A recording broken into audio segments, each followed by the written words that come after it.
I liked how they were, it was a really a mom and pop feel to it, and everything they made, was built, extremely, sturdy.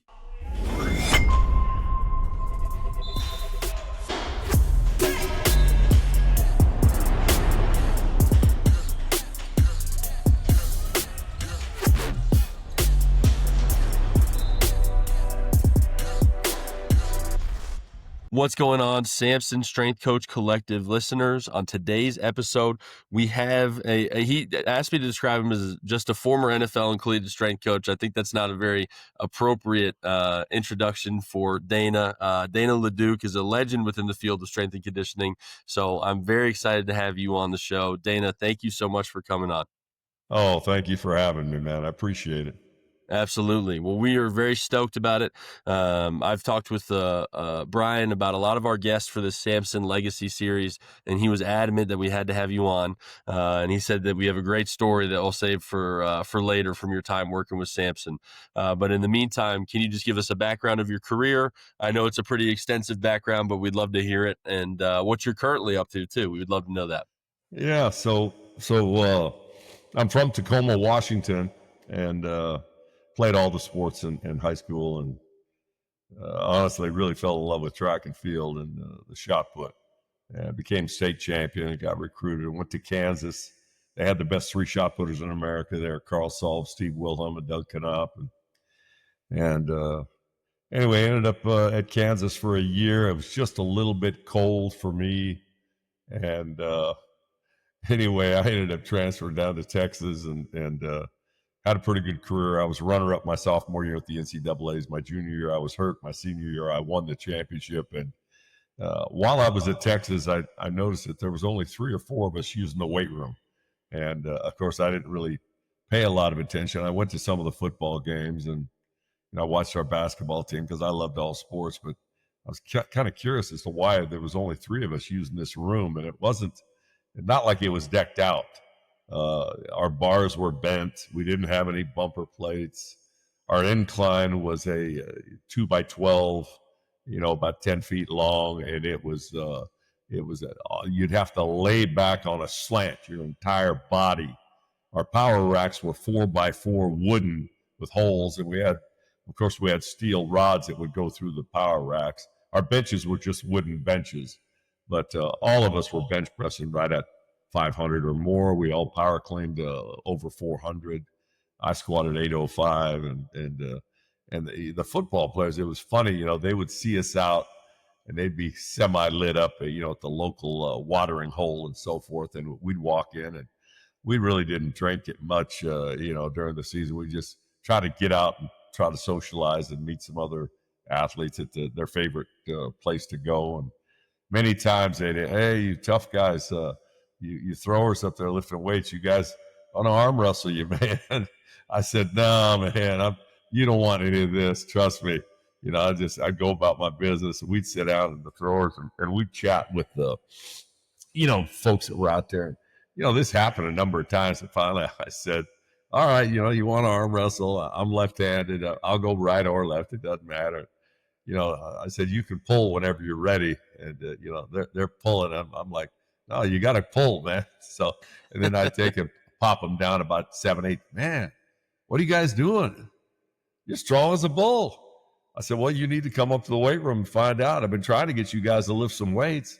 I said, not only that, but tomorrow I'll see you out on the track, because our track surrounded the stadium. We were inside the state football stadium, and we had AstroTurf. And I said, now I'm 275, 280, and you're about 250. Coach Royal didn't want anybody bigger than 250, you couldn't play. Yeah, because he would take fullbacks in high school, make them offensive linemen, for the wishbone and stuff. So, and everybody, Frank Medina was the trainer, Medina Sessions, the book Meat on the Hoof, and he no lifting, but run with a weight vest, push-ups, sit-ups, and that was it.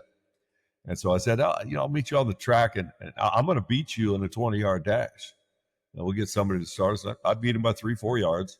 And then now let's go over to the long jump pit. I outweigh you again by 30 pounds. And I'm going to beat you in this too.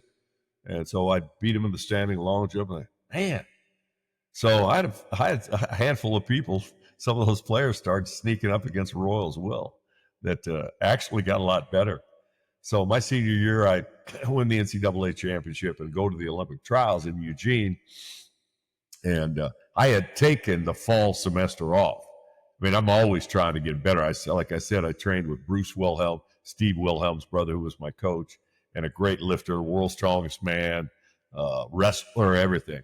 And so I had a chance to go to Dallas the fall of my senior year to train with Sammy Walker and Jim Napier. Sammy Walker was the first high school kid ever to throw over 70 feet in Texas. And so great shot putter at SMU, whale of a weightlifter. And so I took the fall off, and I got a lot better being up there. So I go back to the trials, and my dad would have wanted me to play football, and I ended up, doing the track thing. He didn't really care about it. He didn't come to the trials, but the paper interviewed me and said, "Hey, listen, what are you going to do now?" I said, "Well, I'm moving to San Jose. I'm going to train with Feuerbach and all these the best shot putters. They're all. I mean, it's the epicenter. Ryan Oldfield, all these guys are out there." And my dad called me when I got back to UT, and he said, "Wait a minute." I said, "You told me you'd be the first guy in our family to get a degree, and you took a semester off. You should be short an hour." Oh, okay. So anyway, I had to stay in Texas and finish my degree. And in the meantime, as I finished that, Coach Royal, came to me and said, "Listen, couple of things. One thing is we're looking at this equipment, Nautilus, and it's in DeLand, Florida, and they're going to fly up here. I want you to go down. You're one of the big lifters, the players are telling me, with our trainer, Frank Medina, and Charlie Craven, who was the head of our rehab, that was really instrumental in getting me hired." And he said, okay, so we went down and met Arthur Jones, and, everybody in the country was buying Nautilus in the 70s, 75, 76, 78. I came back, and of course, when I was down there, Arthur Jones put me on it. I was stronger than 6 acres of onions back then, man. And so anyway, I'm like, "Yeah, man, give me the whole stack." I did it about 20 times. I'm like, this would be great for my dentist or for my doctor, but not for our athletes. Anyway, I'm like, "No, dude, you got to stick with the Olympic lifting, right?" And so anyway, we came back, and I gave Royal my 2 cents, but we had to have it because Penn State had it, Alabama had it, all these kids coming out recruiting. Well, you don't have Nautilus, why would I end up coming there? Just like you don't have a soft ice cream machine in your dining room, why would I come there? I'll go to A&M because they got one. I mean, so you had to keep up with the Joneses, right? So we ended up buying this stuff, and I'm finishing my degree that summer. Coach Royal calls me, and he said, "Charlie Craven has talked to me, and we know it's a little bit of a risk. We've never had a guy in this position, and some of the players have said that they think you can help us. So I'm willing to pay you $10,000 a year." And I said, "Well, Coach, how'd you come up with $10,000?" He said, "Well, Dana," he said, "I'm the athletic director here, even though I'm stepping down as head coach. I know what everybody majors in." He said, "That would be a first-year school teacher salary." I said, "Coach, that's a lot of money." I said, I'm making $200 a month right now in scholarship, and I'm living pretty good." No, we'll end up paying you that." And so anyway, I said, "Coach, I'll get back to you tomorrow. I want to talk to my parents." So I called my dad, and of course, my dad says, "Darrell Royal offered you a job?" He said, "You realize Darrell Royal was 1955. He was a head coach at the University of Washington. And he's a, 2-3-time All-American quarterback at Oklahoma." He said, "Son, if you don't take that job, don't even think about coming home." He said, "That guy's a legend. He's got 3 national championships and all that." So, all right, Dad. So anyway, I told Coach Royal I'll take the job. And sure enough, I got the job. And, man, it wasn't a week later, and Donna Lopiano was the first women's AD here. And, they were just coming off of, really being the women's athletics was really just club sports. I think our ladies that tried out for track on the club, they would ride with us on the bus sometimes, or take an extra bus to a track meet. And, because they didn't have any money, actually. So anyway, they become part of the AIAW, the Association for Intercollegiate Athletics for Women, and so that was the thing. They weren't NCAA, and they brought in Jody Conrad for the basketball team, and Lopiano and Conrad come to me and say, "Listen, if we give you 1 month's salary, $880, will you take the women into your program?" I said, "Oh yeah, sure." That's just another 175 athletes added onto your football and track and golf and everybody else. So by myself now. And so it just meant that I had to go. I'm a big believer in the split routine. I know you can go upper, lower, Monday, Tuesday, rest Wednesday, go upper, lower, Thursday, Friday. But, when you have this, you got over 400 athletes by yourself. I had to go Monday, Wednesday, Friday with a group, and then Sunday, Tuesday, Thursday. So Saturday was the only time I had off. And it was starting at 7 o'clock in the morning till 6 o'clock at night by yourself. And you get a break for lunch and for dinner, and then you finally get home by about 8 o'clock at night, and then the captain of the UT police force, he comes to me and says, "Listen, Dana, we got an opportunity for you if you'd like it. PT training for the academy for anybody that wants to become an officer of the UT systems, be it UT Brownsville, UT Galveston Med School, UT Dallas, UT San Antonio, all of those folks. There's about 35 that will come to the academy every year, and the first class of the day is PT.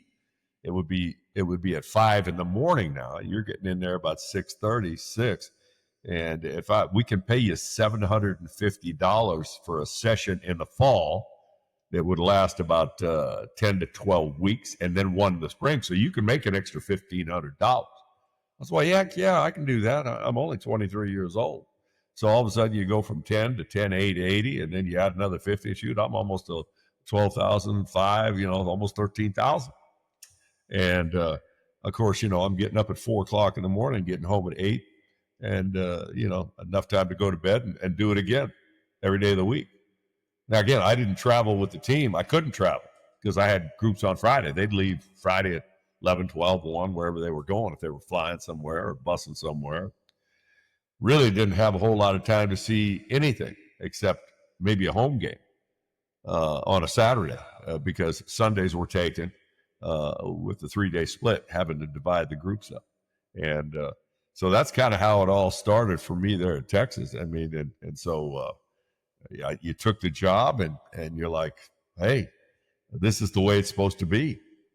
Well, I look back on the hours, man, and I made more money cooking in a restaurant my senior year in high school. I figured out the hours. I mean, I'm probably making about $1.50 an hour back then. And, of course, I was a zombie, man. I mean, it takes a toll on you after a while. You get a little time off. And I'm like, we started that NSCA in 77 up there in Lincoln. There was probably 35 coaches that we went up there and actually started that group. So, you get to know some of those folks and you ask them, you stay in touch with them. Hey, do you have an assistant? What are you making up there? And oh yeah, you got to try to get a grad assistant. So I eventually, got one of my former shot putters to help me. Who was coming through. He was there when I was a senior. He was a freshman, so he was about done. So about 3 or 4 years into my deal, I finally got a guy named Robbie Robinson. So he understood the Olympic lifts. To me, the Olympic lifts are the foundation of any group because multiple joint exercises. Obviously, everything we do in sport is multiple joint. So you might as well train. You'll be a product of how you train, no matter how you slice it. So we don't do anything one joint at a time in any sport. So anyway, I hired Robbie, man. What a relief. Oh, my goodness. To have somebody that thought like I did and that knew the techniques I'd taught him as a young thrower. And so, man, that was a major relief. And it ended up growing from there. I finally, 7, 8 years into it, I finally, actually it was, I guess, 81 or 82. I'd gotten invited to a couple Lombardi Awards by my players. Steve McMichael, and then Kenneth Sims, Tony DeGrade. I went to 3 of them. I think it was the third one I went to. It was 82, something like that. So 6 years in. And I ran into our head coach, Fred Akers. And Fred, what are you doing here? I said, well, one of the players invited me, so I just flew down on Southwest. And he goes, what? I said, yeah. He said, no. He said, you bring that ticket back and I'll get you reimbursed. And he said, I want you to fly back with me on the UT jet, private jet. Oh, yeah, coach, sure. That'd be fine. So anyway, off we go to, we chit-chatted that evening. He said, meet me here, when this thing's over. And so I met him over there. We take a limo out to the jet and get on it. And I said, I'm thinking to myself, this is how the head coach travels, man. This is pretty awesome. So on the way back, he's like, Dana, he said, do you get a bowl bonus? I said, what's that, coach? He said, well, we went to the Cotton Bowl 5 years ago against Notre Dame in 77, and then we went back again in 81. I said, no, coach, I don't get a bowl bonus. He said, you kidding me? I said, no. He said, well, I'll take care of that.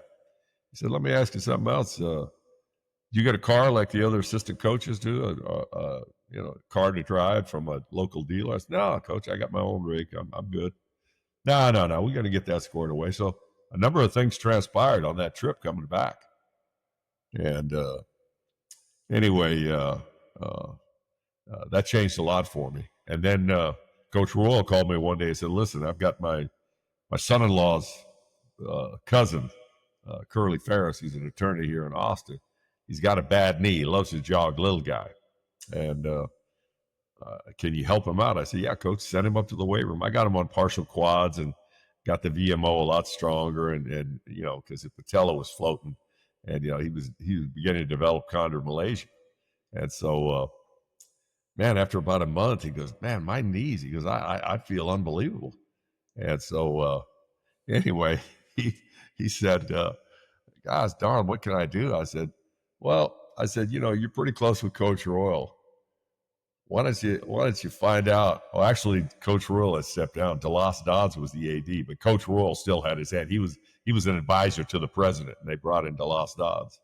And I said, why don't you tell Coach Royal that man, it'd be fun to be able to travel with the team, or at least have a travel budget to where I could get to the site and have a hotel room, because I could leave Friday evening, and then I could fly back Saturday after the game, and it'd be nice to either which way. I mean, I did have somebody that could watch the weight room. I finally had a couple of GAs, and I didn't quite have a full-time assistant yet, but enough people to cover for me. And so, man, DeLoss Dodds calls me in the next week and says, hey, what are you doing going behind my back? And, a little bit ticked off about the fact that I went to Curly, and Curly goes to Coach Royal. Coach Royal then comes back down to DeLoss and said, listen, we got to get this guy. He works with these athletes. He doesn't even get to watch them perform. And so, anyway, he said, what would you rather do? I said, quite honestly, I don't want to leave my athletes. If I just had a travel budget, and that was the year I got a budget. I think it started out, it was like 25 or 30,000, and a line item here. Make your line items out, Dana. I said, probably about 3,000 or 4,000 for travel, because Southwest Airlines was pretty cheap back then, and so much for refurbishment if I need to get stuff recovered. Any kind of work done. We had a plant there, a power plant, and I was really close with all the people on the bottom level, so I could call and get something done. And most of the time they wouldn't even charge my account and stuff. So I worked with the people on the lower level in the engine room, if you will. See, to me, the engine room that makes this whole thing go are the trainers, the strength coaches, and the equipment guys. So this is what I call the engine room. And so I was close with that bunch. I didn't go to the coaches' offices. I didn't stay on the phone trying to get a job, or I never even worried about that. I knew what I was doing had a lot of promise to it. If I was a good enough teacher, and that's what I would have been. And I prided myself. I got good remarks from the people I did my student teaching with. I can teach. Not only that, I was a pretty decent athlete and a very good technician. And I had a chance to go to Russia in 1974 and throw at the World University Games. And there I got to meet Vasily Alexiev and his up-and-comer and David Riegert. I got to meet a lot of these guys and train with them. I was there 16 days. And I was training at the University of Moscow, which is where we stayed. Not only that, but having trained with the Wilhelms and the Ken Pateras and Carl Salbs of the world. And of course, my teammates, Bishop Delegowitz, Don Osmus, Jim McGoldrick, were all very good lifters. I thought, hey, I can teach them how to do this stuff. And so as it worked out, I got my budget and I got my money, and I would book my Southwest airline, and I'd get my girlfriend or somebody to drop me off the airport, or I'd drive myself, park it, and I could turn those expenses in. So my budget eventually grew to, I think they raised you 10% every year or something like that. I think when I left after 17 years, it was $52,000 or something. And then I think they began to add the salaries in there, and I had a full-time assistant. And actually, when I left, I had 2 full-time assistants and money for 3 or 4 GAs, and actually hired a female GA probably in 1984 or 5. So one of the first to get a female in there working. She was very good. So, but that's kind of how that all started out, and had a wonderful career there, man. I enjoyed it, but I knew it was very important. This I can tell you. I knew how important it was because I was a 6'3", 235, 40-pound kid that never lifted a weight. I threw 64 feet in high school in 1971, which is a heck of a throw by today's standards. And we're talking 50-plus years ago. I did have a good coach. I can tell you this, the fact that I was an All-American tenor saxophone player, only lessons I ever had were from my dad, who was a 3rd Division Army band leader. And I was all-state, all-Northwest. I made the All-American Youth Band, everything by tape. I had to make a tape. It took me 8 hours. My lips were bloody, and I was not happy until it was perfect. And so I went to Osaka, Japan, and played in the World's Fair as a senior in high school. And I can tell you this, man, the rhythm from music, from me learning how to read, I would much rather read music than read a book.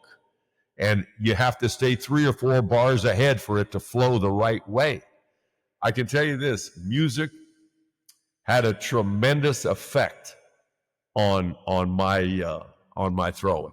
I mean, you can go back to the days of Newt Rockney when he began to shift the backfield. He taught those guys to music. This is how you shift in rhythm. Rhythm and timing is everything in sports. Otherwise, how could a kid that never lifted a weight throw 64 feet? I had to know exactly when my feet should hit. Boom, boom, boom, boom, boom. It's a 1, 2, 3, 1, 2, 3, 1, 2, 3, 4. You can go waltz. You can go 2, 4. However you want to slice it in music. It's all related. It's all related, to sport. And I found this out later on in life. There was a machine that Bob Ward developed, or actually had it brought in. There was a guy that was working with a lot of judo guys, and it's a leverage system, and it's all horizontal, and you have to learn to hit the sweet spot. It's only a 5 or 2.5 pound weight, but it rolls on a cord. You hit it, and you have to pop it right when that little plate's coming back to you. And the judo people, the golf people using it.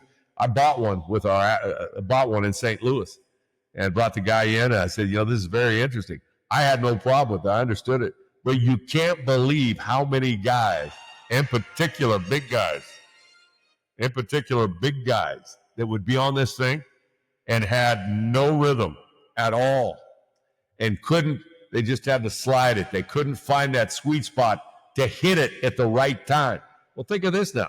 If you're blocking, right, and you got somebody, coming at you, you have to know when to hit the guy, right? You don't wait till he's up on you. You got to wait and make sure that there's enough leverage for you to hit him to where your hands are not going to get caught up. It's a timing. It's a rhythm thing. And you can't, I was shocked at how many of these guys made it to the NFL that did not have the rhythm or timing. They were simply big brutes.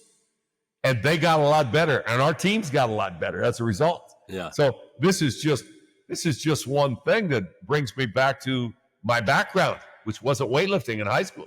It was music. Yeah. Otherwise, I mean, I never gave up a sack in high school. I had great feet. I averaged 15 points a game, 15 rebounds a game, and I was only 6'3". I played against guys taller, 6'5". Not a lot of big, tall guys back then, but guys that went on and played college basketball that really had a tough time out jumping me. So I have to lay a lot of that on my musical background. Yeah, that's incredible. I love hearing that. That's fantastic. I never really heard the correlation between music and the actual strength and conditioning and athletic side. So I love it. Oh yeah, rhythm is everything, man. It's everything in the clean. You come from the for sure. 1, 2, 3, 1, 2, 3, 1, 2, 3. You got to come slow off the floor. Be a turtle if you like. When you hit the knees, buddy, you got to, and then you have to be faster when you react underneath the bar. So yeah. That's incredible. Wow. I appreciate the insights too, because now I'm certainly going to go look back at a couple of things that I do. You know, I'm curious about this too, because Brian told me a lot of good stories from your time at Texas. You know, what was it like? When was the first time you encountered Samson equipment, and what was it like working with them? Well, you know, I was looking to research. We did not have much equipment, and we got some things built. I had to go when I first got hired. I had to go to Coach Ellington. He was the kind of Royal's right-hand man and had been a longtime coach with Coach Royal. And I said, Coach, you know, we don't have any equipment here. The stuff we have is just totally outdated. I mean, we're going to need to get some stuff. Well, you know, we don't have a lot of money. I'm like, really? We don't have a lot of money? I said, well, Coach, I got a guy at Texas Athletic Club that'll build 6 benches and 6 inclines, because we got numbers coming through this room now.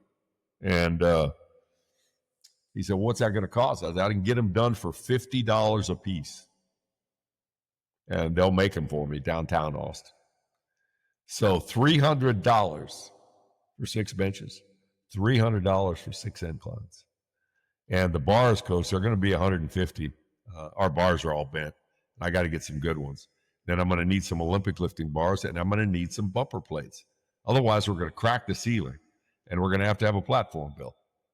And so all of that amounted to maybe a couple $1,000s, which is nothing. And so we went like that for a period of time, and then we were in the process of building a new weight room. And I had a friend. We were actually myself and Oscar Jacobson, my assistant, from Iceland, who was a whale of a thrower here at Texas. We were going to travel all over, and I'd already set equipment companies up with pretty much everybody. And then I had heard about Samson. And so I called Dave and Linda, and I said, listen, I want to come out to Las Cruces. I'll fly to El Paso, rent a car. I want to come and talk to you guys about some things. And yeah, come on out, Danny. Heck, you the University of Texas. I said,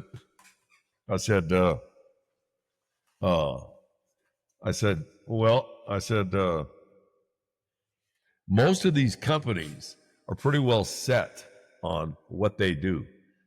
I said, I need somebody, and I'm figuring to myself, they're kind of like a mom and pop operation, which is exactly what they were. And so I'm thinking to myself, maybe these folks aren't so hard-headed that they will actually work with me. And sure enough, they did. I said, you know, I have, and young son probably remembers that I wanted to develop, and I had an idea of a seated behind the neck press. And so I said, Dave, you know, I have to have a seat, and then I have to have a place to put the bar. It needs to be spring loaded, where we can load the plate, and then I can push out with springs. And so I can dip my head under the bar, take my feet off the springs, and the bar will come back, and then I can sit right up there. And then when I'm finished, I simply load it back on the bar. It's high enough to unload it. And sure enough, he developed that for me. And I mean, I don't know if they ever did much else with it, but we had 3 or 4 of those. And I said, well, heck, man, I'm gonna get this guy to make a lot of stuff for me. You know, he can do power racks, and that was kind of where we went. We went to we were in 17 countries. A good friend of mine, Doyle Wilson, who was a home builder. I was training him at the time, and we were going to go. Raycom out of Atlanta, I believe, was doing the Southwest Conference back then, and I went to the AD and told him what I wanted to do. I wanted to save money. The dollar was very strong against all those European currencies back then. They didn't have the euro, and so I contacted Eleco, and then I found out about Udahome. Udahome makes the steel for Eleco. Udahome makes all the special steel for all the NASA projects. And I called them. I said, do you guys do it? Oh, as a matter of fact, this is the first year we are going to make bumper plates, and we supply. Yeah, I heard you guys supply. So I did my research. So we set up a trip to Eleco, to Udahome, to Berg in Germany, to Leaco in Finland, to David in Finland, Pignati in Rome. We were all to Schnell in Germany. We were at 7 or 8 different, David in Finland, David Equipment. We were in a lot of countries and went to each one of them. They took care of us. They put us up while we were there, wined and dined us, and of course, then we had Dave Schrader and Linda Schrader, and about the only people we dealt with in the U.S. And so we ended up buying everything. We had all bumper plates. The room, all the platforms. We had 16 platforms, all recessed into the ground. I did not want somebody tripping over a platform. So when they laid the foundation, they went 12 by 12 and 6 inches deep. And so we layered the wood to where we'd have a little vibration and you'd have a little jump for your feet, and you weren't pounded down on concrete. So yeah, it worked out nicely, man. We ended up University of Washington, BYU. Everybody was coming to look and see what we had done. And it was definitely the flagship room, without a doubt. I also put a recessed AstroTurf area in there, because when I had been in the Soviet Union, they had a Russian leaper with bands they were using for their athletes to jump. And this was in 73. And so when I had a chance, I wanted an area where we could do medicine ball, because the medicine ball people right here in Buda, Texas, I hired that guy as a GA to do all our med ball work. And he was one of the founders of the company. And in fact, I still work with one of those guys today. And so anyway, I wanted an area where we could do medicine ball work and a turfed area. So we had about a 30 by 40-foot turfed area. And I built these Russian leapers based on what I saw in Russia. We had bands. I could line up I had 5 of them. I could line up 5 offensive linemen, and they'd have their turf cleats on. And it was, again, recessed because we jumped on it. I didn't want them to, I wanted to have a nice surface with padding and underneath the turf. And so I could get 5 linemen, and we'd do 10 of those at a time. And I'd either use 2 or 3 bands and 10 reps, take all the belts off. Now, 1 rep with you, all 5 firing out at the same time. Dude, I'm telling you, our guys got that. 1983, we go down to Auburn, and Kevin Green was an All-American linebacker. He went on to wrestle. He was first-round draft pick, the Rams and the Packers and all that. So I didn't really know who he was at the time. I do know this: at halftime, we're up 14-0, and they're ranked number 1 or 2 in the country. Bo Jackson and all that bunch, right? And so we're coming off the field at halftime. Bo Jackson says something to Eric Hawley, our defensive end, says, "Man, you guys got to take." I said, "We ain't taking it easy on you. It's your ass locker room, man. We're not taking it easy on you. We're fixing to whip your butt." And so, anyway, Coach Akers, I go to the restroom. Coach Akers goes, "Dana, that's why we lift those weights." So fast forward to probably 2005, 2004. We're in training camp at Western Illinois, Macomb, Illinois, and this guy walks in the weight room. Our D-line coach was Bill Kolar, one of the top D-line coaches. And in comes this kid, good looking. I said, "Man, this guy looks familiar." It was Kevin Green. And I said, "Kevin, is that you?" Yeah, Coach LeDuc. I read all about you. He said, "Yeah." He said, I played for the Rams and the Packers, and I'm here with training with Bill Kolar. I want to be a D-line coach in the NFL. And the NFL really wanted to have a lot of former players coming back to coach. But he says, first thing he says, he said, hey, I read where you were at Texas. Were you at Texas in 1983 with y'all? Yeah, I was on that team. That was a team I thought we'd win a national championship. He said, man, you guys lined up against us. I'm an All-American linebacker. I'm in charge of the defense. And you got a guy named the Coke Machine. I said, that's Gene Chilton. Gene, the Coke Machine, we nicknamed him. He could bench 500 pounds in his sleep. Dude, we were stout. He said, your guys were telling our guys, this is where we're going to run the ball. And I was like, are you kidding me? Nobody does it. He said, dude, I was lining everybody up, and they still push us 5 yards downfield.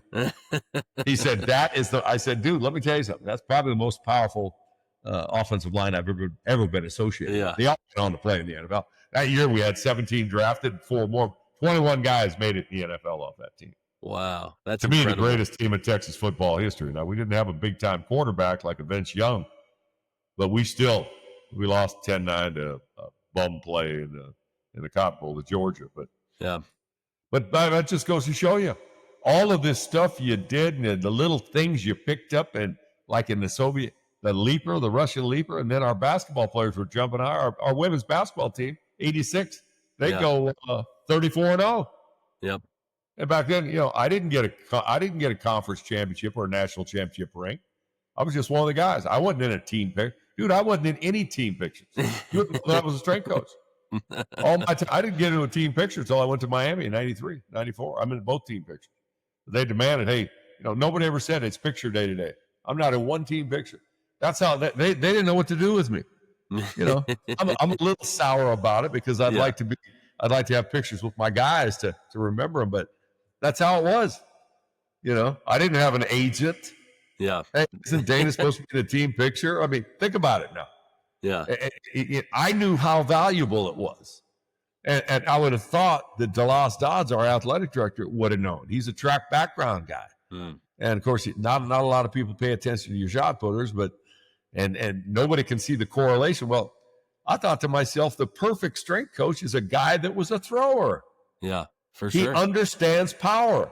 Yeah. Dude, I go to the Olympic training camp in 1976, right? That fall, I'm up there with Sam Walker. Sam Walker goes too. And at the University of Indiana, they weigh us underwater. Of course, listen to this now. They have the top 10 high jumpers in the U.S. there, top 10 shot putters. So I was curious, always. I had no idea I'd ever be a strength and conditioning coach. And so they do us standing long. They do it vertical. They do a 3-step vertical. They underwater weigh us. Ball State Coastal does a biopsy on our. You didn't have to have it then because it was a little invasive. They'd snip a little bit of your gastroc to see what percentage of fast to slow to. I said, I want it all. Get it all done. I want to know where I'm at. And so when I saw the results, think of this now. You got Pat Madsdorf, 7'7" high jumper. He's the world record holder. And all the other top 7'4", 7'5" high jumpers. And you got the best 10 shot putters. Our average body weight was about 270. And the average body weight of the high jump, about 185, 190 in there. How about this now? The standing vertical, we were like 32, 33. They were like 32, an inch behind us. Yeah, that's 1 inch incredible. behind us. Wait a minute now. How can you have a guy 75, 80 pounds? What does that tell you? What does that tell you? These guys are, number one, not strong enough. Well, I'm not going to lift on my legs. You're going to mess my legs up, right? Okay.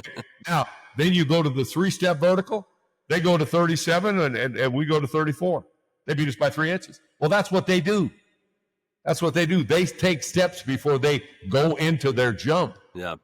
So a flat-footed jump tells me power output, right? And as a track coach, you think, DeLoss Dodds should understand, track. You have to understand that power just doesn't come naturally. In some cases, to a level, it will. But we can all develop, right? We have no idea what our mind will allow us to do with this human body. And we have, to this point in time, as an athlete, by the time you're a senior in high school, you have not been pushed the way you're supposed to be pushed. So you are like a babe in the woods. just out of the womb, getting ready to sprout and crawl and walk. And so I look back on those experiences, man. I'm like, we have no idea. I couldn't do this in high school. I could dunk. I could dunk in high school, but not like I could. I dunked a 16-pound shot put my senior year in class. Brian told me that story too. I dunked a 16-pound shot put for you. Bring a mattress in here. They brought one in the class. And then the head of our department, Gene Coleman, he's like, Dana, come up front here. I got my jeans on. It's an exercise phys class. He goes, can you jump up on this 55-inch box? Yeah. The students are like, there's no way. I flat-footed, jump up on a 55 with my jeans on. He goes, I want you guys to understand, this is what weightlifting can do. Yeah. I'll never forget. And they were like astonished. That's awesome. Dr. Coleman leaves to go to the University of Houston Clear Lake, becomes a director of human performance down there. Goes to work for his 35 years strength coach for the Astros. And he goes to work training all the astronauts. And of course, he was a doctor of physiology, so he had a great background. But he had some pretty good students that could actually lay claim. I was like the little lab rat, if you will. He'd come to watch me. You did this. You ought to be able to do this. Well, yeah, I know I can do that. I mean, we did plyometrics and med ball work back in the 70s. Yep. And it was like, really? What are you doing that for? Well, there's this thing called, it's a dynamic explosion. And as a thrower, you want to be that. It's called coming from an eccentric to a concentric contraction as fast as possible. And there is no other contraction in the world like it. It's called a plyometric. So, yep. And they're like, all of a sudden, you get to become a strength coach and you further that. Oh man, we're going to do plyo. Really? In the 90s, you're going to do, well, 20 years ago, I saw the Russians doing this and we were doing it. And, we got med balls on. Yeah, we did that back in the day. We didn't have Dynamax making our med balls.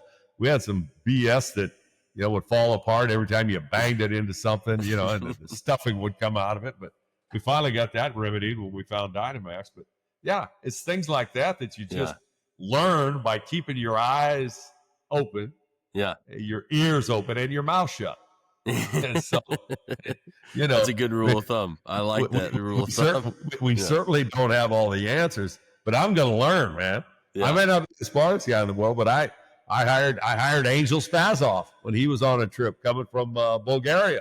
Yeah, 6-time Olympic coach. He came and spoke. Terry Todd and Jan Todd were here. They founded they had come back from the Auburn Sport Institute where they had all those the strength conditioning down there, a big lab down there at Auburn. They came back. Terry had come to UT and brought Jan, and they brought Spazov in. Well, I went to hear him speak. I said, "You're done." He goes, "What do you mean?" I said, "I'm taking you to." I called my lawyer, Curly Ferris. Hey, Curly, I need something. I need to take this fella down to get his green card. I'm going to hire him and be my assistant. and I was able to talk to people. Dude, I'm not afraid to bring the brightest minds in the world in. And I learned a ton from the guy. Well, that's how you get better. There's no doubt. That's absolutely how you get better. If you think you know it all, buddy, I'm going to tell you this. You're done. You're finished, quite honestly. I mean, you got to surround yourself with people that are only going to make you and your program better. Exactly. I bought him his first color TV. I set him up in an apartment. I didn't have any money, but I found a way to get it done. Yep. Because I want to have the finest strength conditioning staff in the United States, and we did. Yeah, and that's how you get better, and that's how you continue to improve. So I love that. Our athletes get better, and our teams win championships. And quite honestly, I don't think many of the coaches, I'd have to say this, Dick Vermeil and Fred Akers were probably the two best coaches at understanding what a difference this makes. Yeah. Dan Reeves tried to hire me in '83. That year we went 11-0. Yeah. And I said, "Coach, I just can't leave." He said, "Well, we got this quarterback coming in, Dana." He said, I'll raise you $15,000 over what you're making in Texas. I said, "Coach, I got to think about it." And Darryl Roy, everybody said, "You need to go with Reeves. He's a hell of a coach." And I could have ridden that pony for 25 years in the NFL. Yeah. But I didn't, because I wanted to win a national championship at my alma mater. So I stayed. And then I sat there and watched this quarterback that he called John Elway, take the Super Bowls on. And he said, Dana, you're going to get the same playoff money the players get. And so I'm like, oh my God, I was sitting there on my calculator, calculating all the money I left on the table by not taking the Denver job. And out of Denver, he goes to New York, and then New York to Atlanta. I'm like, oh my God, I could have ridden that pony for 5 years. I'd be sitting here in Fat City instead of being selfish. But I love my guys. I don't have any children. They're all. That's why I moved back here from St. Louis. Yeah, that's awesome. To be able to go to the reunions and that's the life of Dana LeDuc. That's incredible. My players are my kids. And we were playing Arizona, the Cardinals out there. And this kid walks up to me. I'm not really sure if I knew who he was. And he said, Coach, I'm Lyle Sendline. Yeah, you're the starting center. He said, my dad wants to see you. What? Sendline. I said, you're not Robin. Yeah, Robin Sendline is my dad. He played for you at Texas. He wants to see you after the game. I said, you're kidding me. Tell him to come to the buses. I'll make sure he gets in. I'll meet him down there. And I'm thinking to myself, after the game, we beat him.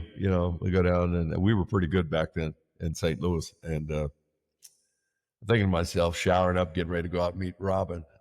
I'm saying, man, when the son of one of your players, and Robin played 7-8 years, drafted by the Dolphins and played there in Minnesota. And the son of one of your players comes to you and you're still coaching, you've been in this a long time. So I got to thinking, man, how many more years do I have to go to just live I'm semi-frugal, but I've been relatively smart in investing in real estate and so forth. My best friend Doyle Wilson, took us in his private jet. He said, you're going to have to take some risks. You're not going to make a lot of money coaching. And we didn't. Yeah. You think of this now, and I made this comparison. The guy over here in Texas now makes, I can't get a call back from the guy. I mean, I know, you're busy and stuff, but anyway, he makes, $700,000-800,000 a year. And I'm sitting there thinking to myself, wait a minute. I left there after 17 years making $52,000. And so I said, Dana, let's do a check. So I went back to 77 when I made 10,000. And supposedly we were relatively competitive with all the other strength programs in the country. And so I said, let's see what a high school coach made in Texas, the highest paid. It was somewhere around 50,000. Yeah. Our head coach was making 100,000 in college, Fred Akers. I remember my first year. So the highest paid, fast forward from 77 to 2025, the highest paid Texas high school football coach today is about 178 to 180,000. And I think it's Westlake or one of those, Lake Travis or one of those schools up in the Dallas-Fort Worth area. That's the highest. Yeah. So you go from 52 to 180, roughly. I mean, I get that. But how do you go from 52 to 180? And then let's look at the strength coaching. As important as I knew this job was, how do you go from 10,000 to 800,000 in the same time period? It's out of whack. Yeah. It's totally out of whack. And think of this now. Iowa and Oklahoma State, both those guys are making $1 million. So that's what you, as a young strength coach, that's what you got to look forward to. Your future is bright. And I can tell you're going places as sharp as you are. So thank you. You are in the right field. I knew it was the right field. But again, it's just like football players. Back in the day, Doug English or Earl Campbell. Most money Earl Campbell ever made was $400,000 a year. He told me that. Dude, $400,000 to $20 million? Come on now. That might even be a bigger differential than strength coaching. Big discrepancy for sure. There's no doubt. Those guys were, I guess, semi-trailblazers. But the true trailblazers were people like myself and guys that started in the early 70s. Yeah. Because I was actually helping players out in 74. Wasn't getting paid anything for it, but guys, they all got better. They all made all Southwest Conference. They were all good athletes. That wasn't a problem. We weren't starting with we were starting with some prime chicken, and we made chicken salad out of it. We weren't starting with garbage. So you knew you had to be pretty damn good. And back then, dude, they'd bring it. It wasn't no problem bringing 110, 120 freshmen in every year. Yeah. I'm getting you to come to Texas because I don't want to play against you at Baylor. And you want that Southwest Conference championship ring, you're coming to Texas. Yeah. And you might sit the bench. You might play freshman ball, but after that, and then of course they leveled the playing field, and you got to where you could only bring 30 guys in a year, or 35 or 40, and then they lowered it to whatever it is now, 25 or 20, but yeah, 30, whatever it is. But yeah, dude, back in the day, I mean, you knew that if you did the right things with these guys, they would get better. There is no doubt. I'm just shocked that back then the powers that be did not understand the importance of it. Yeah. Well, it's the unfortunate piece of it. Yeah, you can't go ahead and pay you or me as a new guy more than the head trainer who's been here for 20 years. Yeah. You can't pay you more than our equipment manager who's been there. Let's not look at the job and the aptitude that it takes and the education that it takes to be able to develop these guys and understand what you're doing so nobody gets hurt, which is extremely dangerous. Just think of this now. You got a player that's making $25-30 million and you hurt him and he's done. Wait a minute. You're working for ExxonMobil and you just made a $30 million mistake? Buddy, I don't think you're going to be there very long. You know what I'm talking about? Yeah, absolutely. It's the same with the college and the NIL now and everything too. So yeah, exactly. Yeah. To whom much is given, much is expected. Yeah, absolutely. And so let's make that right on the payroll side of things as well. Yeah. You want all this, that, and the other. Where's the heat on the trainer? Where's the heat on the equipment guy? Oh, you put him into a 12.5. Poor guy's got blisters. He should be wearing a 13. That ain't rocket science now. Yeah. I love the guys in the engine room, but quite honestly, the guy that, hey, we lose games, somebody gets hurt, it's on you. Yeah, it's on me. Absolutely. Yeah. Man, dude, well, that's the onus of the strength coach. So, okay, this episode was so fantastic. The first time we had to continue it and go even more in depth and talk more about Dave and Linda and hear a little bit more stories from Dana. So I'm very excited about this. Dana, thank you for coming on again. Can you just tell us about your experiences with Dave and Linda, what it was like to meet with them, and how it has been to become friends and get to know them over the years? When I first met David on phone, talking to him about, we were redoing the weight room at the University of Texas, and he said, well, you need to come out. And so I flew out there and checked out their operation in Las Cruces, and just wonderful people. And you're around a lot of people in the equipment business that, quite honestly, they know everything. And I'd been I was a world-class shot putter, and I'd trained with some of the strongest people in the world and on some of the most unique equipment in the world. I've been to Russia, trained in Russia, I've been in Germany, trained in Germany. And so, what really struck me as unique about them is that they didn't have all the answers. They were like, hey, is there anything you specifically... Yes, there is something specifically I'd like to have you guys design for me. I'll give you the layout. And it was a seated behind the neck press machine. And first of all, most people in this business would not do that. You've got to, this is what we have. We're the best in the business. And I get that. Of course, you're going to promote your stuff to be the top of the line. But I liked how they were, it was really a mom and pop feel to it. And everything they made was built, extremely sturdy. And, when I was a thrower at Texas, we didn't have much in that weight room. Darrell Royal didn't really want the football players to lift weights. Our power racks were made out of 4x4s, wood, and they were drilled, and we had metal bars. Our incline bench was a 2x12.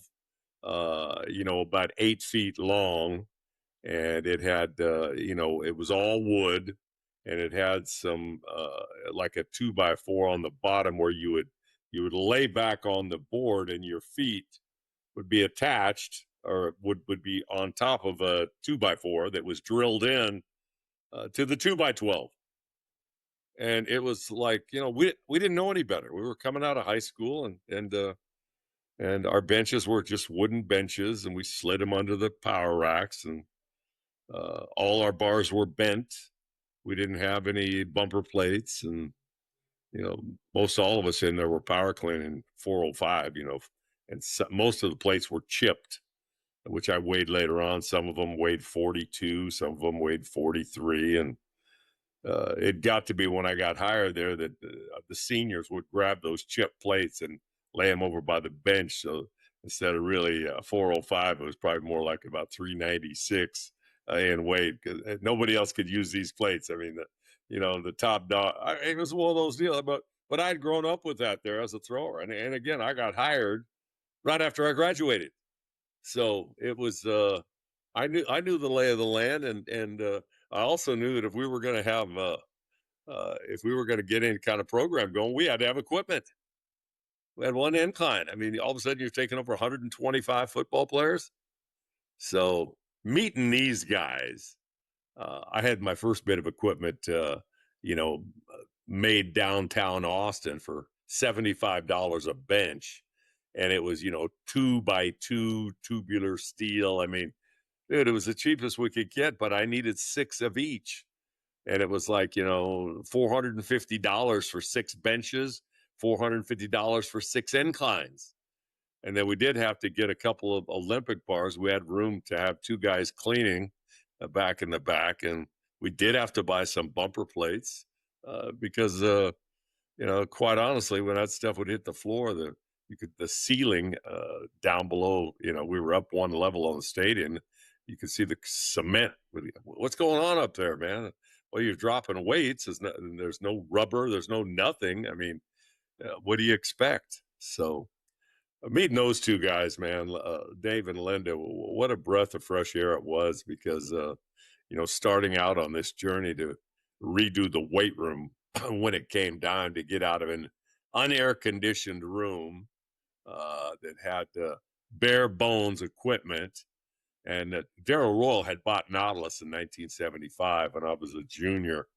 I actually flew down to DeLand, Florida, because every team in the country was buying it. So we had the perimeter of the room only for recruiting, so they could see that we had what Alabama had, what Penn State had, and so. But they never used it.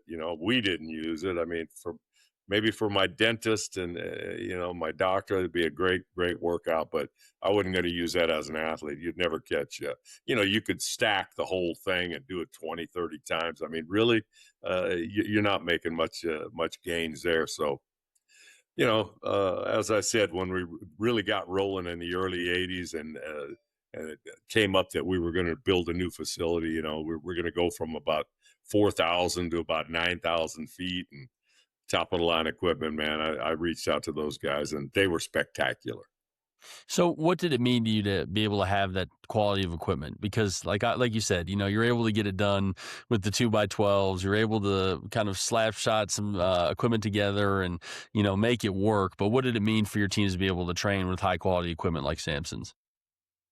Well, I mean, I got to travel all over the world. A friend of mine took me in his private jet. We were in 17 countries in 30 days building that weight room, looking at equipment.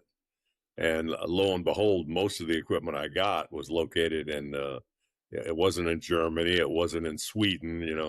We got all our bars from Uddeholm, who was a special steel maker for Eleiko. They provide all of their steel. And Eleiko was the top of the line Olympic bars, and, used in the Olympic Games and their bumpers. And when I called Uddeholm, they said, believe it or not, this year when you come, this will be our first year of creating weightlifting equipment. And it was another little town, but he said, we have supplied all of the special steel for Eleiko for years and years and years, and we've also supplied to your space program, NASA, all the special steel. So the finest steel in the world came from Sweden. And so, I said, I'd like to schedule an appointment to come and visit with you guys. And I did. And we ended up buying all their bumper plates. We had nothing but bumper plates everywhere. and we used it. We bought all their bars, and it was exceptional equipment. But when it came down to the racks and the benches and things that I wanted, man, when I flew out to El Paso and made my way up to Las Cruces to visit with those two folks, it really was. Hey, man, I didn't have to go all over the world to find the best stuff for me and for the university. And Dave was really pretty well unknown at that point in time. It wasn't a lot of people. I think Texas might have been maybe one of the very first big accounts. And I knew at the time we were going to do it that there was a Saudi Arabian fellow that got behind the weight room. He'd met. He was a friend of mine that I helped, was his lawyer, and this guy said, "Hey, Coach LeDuc and the program over you to help me get my knee back to where I can jog." And so the Saudi Arabian fellow, wanted to meet me. He said, "I'm going to put some money into this new building, and I want my name on the weight room.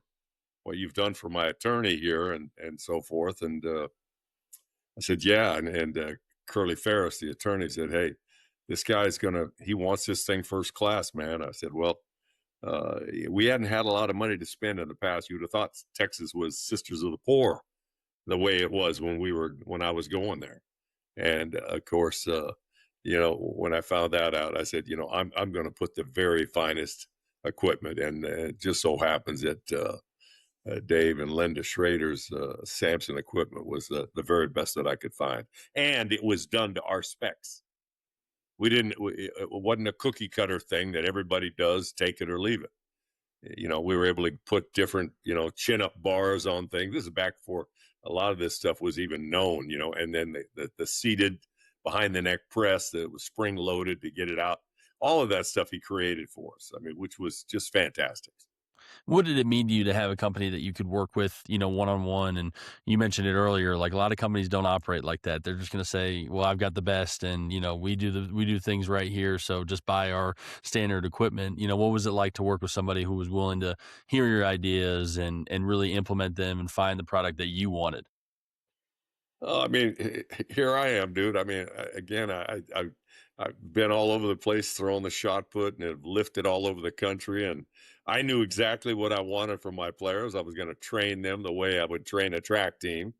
My linemen were going to be trained a certain way, and my back, like shot discus throwers, like sprinters and hurdlers, and based on position groups. And I knew what kind of equipment I wanted, and I'd seen and trained on a lot, but I wanted to take it to a whole nother level. I wanted this stuff to be, indestructible, and for it to last a long period of time. We were going to invest into something that was going to be first class. And dude, when we were done and we put everything in, we had people coming from all over the country. UCLA, Washington, BYU. We had a turfed area in the middle of the gym that was recessed. All of our platforms were recessed down into the ground, 8 to 10 inches. And so when you walked in that room, everything was flat, but we had a lot of reverberation on the platforms. They were active to where you'd get a little spring. And, when you hit or reacted under a bar, if you happen to lift your feet off the ground and hit, it was much more forgiving for your knees and ankles. And so we didn't leave one stone unturned. We had extra mat underneath our plyo area, which made it a little more difficult to get up. And, when you're doing, multiple standing longs or even a vertical, or we had the Russian leapers that had bands behind them. These are pieces of equipment weren't even invented. Now everybody's selling them. And to where we could have 5 linemen firing out with 2 to 3 to 4 bands, and 400 or 500 pounds of pressure all at the same time. 10 reps with, take 1 rep without, and they'd almost fall on their face. They couldn't believe how explosive they were. But we had this turfed area to where we could come off of a squat and then go directly, once you've stimulated those muscles, and actually teach them what you wanted them to do, which was, as an offensive lineman, it would be to fire out. So what better way? I mean, because they're not really power lifters, right? I mean, we have to teach those muscles while they're active, if you will, what you want them to do on the field. It's quite similar to you being a professor at UT, and you walk in, there's 500 students, and they're all sound asleep. You can't teach them anything. Well, basically, when you go into the gym, your muscles are asleep. You must generate and get them to contract and to awaken them. Then, while they're awakened, now you can teach them what you want to teach them, because your body out on the football field really doesn't care and doesn't know what a 500-pound squat is and what it does for you. I mean, this is a vertical movement, not horizontal. Everything you do out there, for the most part, is horizontal. So, having been able to turn the weight room into something that was a little more scientific and explain, just like the Russians when we studied over there, just the way they had explained it to us. This is how the human body works. They would always say, in the States, it's almost a joke. Anybody can be a coach. And they were absolutely right. In the Soviet Union and those Eastern Bloc countries, you had to study exercise. You had to almost be a doctor for the years of study to become an exercise physiologist, to be involved in any way with the Russian Federation or the East German Federation, to be able to work with their top athletes. Again, they don't have American football, but we had sent them plenty of film to study when we went over there, and they knew exactly what they were talking about. And it was everything that I'd kind of imagined it was when I was there in the 70s as a thrower. And it was pretty cool. But again, you get back to Dave and Linda and the way they were. Of all the equipment companies, they were by far the best. Well, that's excellent to hear, and I know they certainly appreciate that. What kind of legacy do you think Samson has left within the strength and conditioning field? You've obviously been within it for a very long time. What kind of influence do you think they've had on the field? What's their legacy that they've left within these past 50 years? Oh, I mean, it's certainly outgrown what I ever thought of. I knew they would do very well. And I knew that Texas, and we had some people that came at Samson's request to look at the equipment that they had built for us, that came into our room a number of times, and let's see what they built for Texas. Let's see if we should buy that equipment. And I was always way up in arms over, almost giddy as a kid, uh, over the experience that I had with it, that helping them design what we wanted, and just the personal touches that they added for we've got something special that nobody else has, and they were willing to do it. They were willing to build it. And I knew they would be good, but they have by far surpassed anything that I could ever have imagined. But I did know this about those two people, that they're fighters, that they're very good souls, good, strong, solid, people that you really enjoyed dealing with, and they made you feel comfortable whenever you were around them. And to me, when you're putting together a purchase like this, and of course, the strength coach is almost like the tail end of the dog. And if you mess a deal like that up when you're spending $300,000-400,000 back in the '80s, you're probably going to be in a little hot water.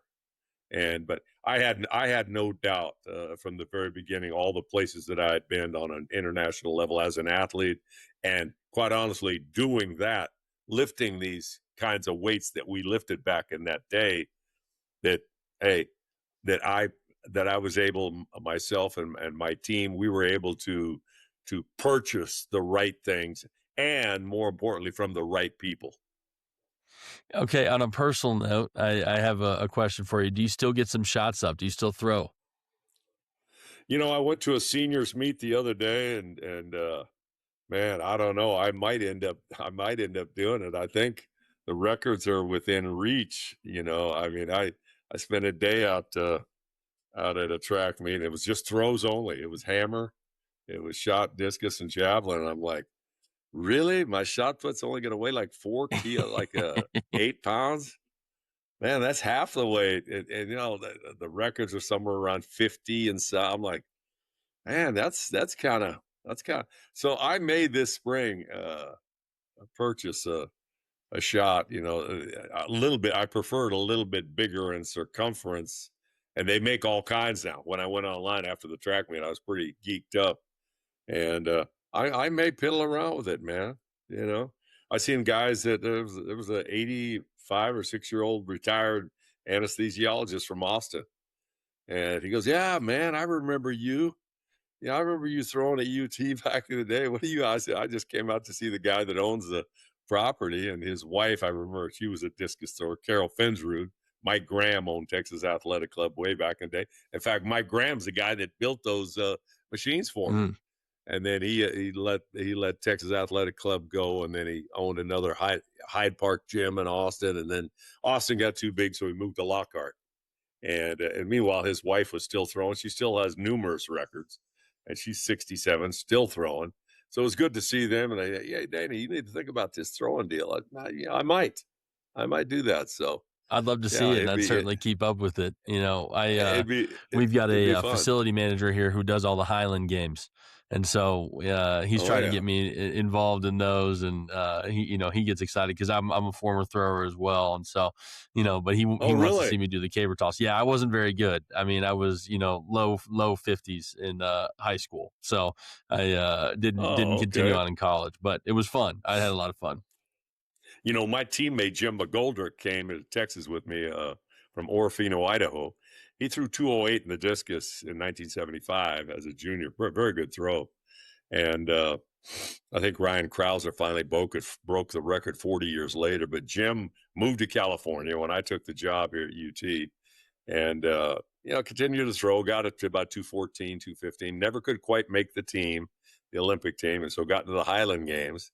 And he won 7 world championships in the Highland Games, Yep. and is considered the number one caber thrower in the history of Jim McGoldrick. If you want to look up a guy, well, that was my teammate. We grew up together. He went to Washington State originally to throw the discus. I went to Kansas, and we'd met each other in high school, and we both decided, we weren't getting what we thought we signed on for at our schools. And he left Washington State. I left Kansas, and we both ended up at UT for the betterment of things, I should say. Yeah, it was a lot of fun. Okay, so Dana, as we wrap up this episode, is there anything that you would like to say to Dave and Linda as they're celebrating their 50th anniversary of Samson Equipment? Yeah, I would say, much like I said to you, David and Linda, uh, catching up with your kids is just like catching up with you. I remember when they were a twinkle in your eyes, and as I said on the podcast, that man, meeting you two back in the day when I was a young strength coach and trying to have the best of the best, God put you two in my path, and I can't thank him enough, and certainly can't thank you two enough for all that you've done for me and our program at Texas over the years, and being there for us, and designing things, and putting up with me, and some of the changes that we wanted to make specifically. And I tried to not to be a diva. I'm just an old shot putter from state of Washington, man, old country boy, if you will. And I can't thank you two enough for how gracious you were back in those days. And congratulations on 50 years. I knew you'd be good, as I told him earlier. I knew you'd be good, but man, you certainly exceeded my expectations, and rightfully so, because there is nothing. There's not another company like you guys, especially knowing the founding parents, the mom and dad of that company. And you guys are the best. God bless you, and may you live a long, happy, and healthy life. Excellent. Well, Dana, thank you so much for coming on the show. It's been great to see you again, and it's greatly appreciated. You got it, buddy. I'll get everything boxed up, and we'll get it sent off to you guys. Perfect. That's fantastic. All right, buddy.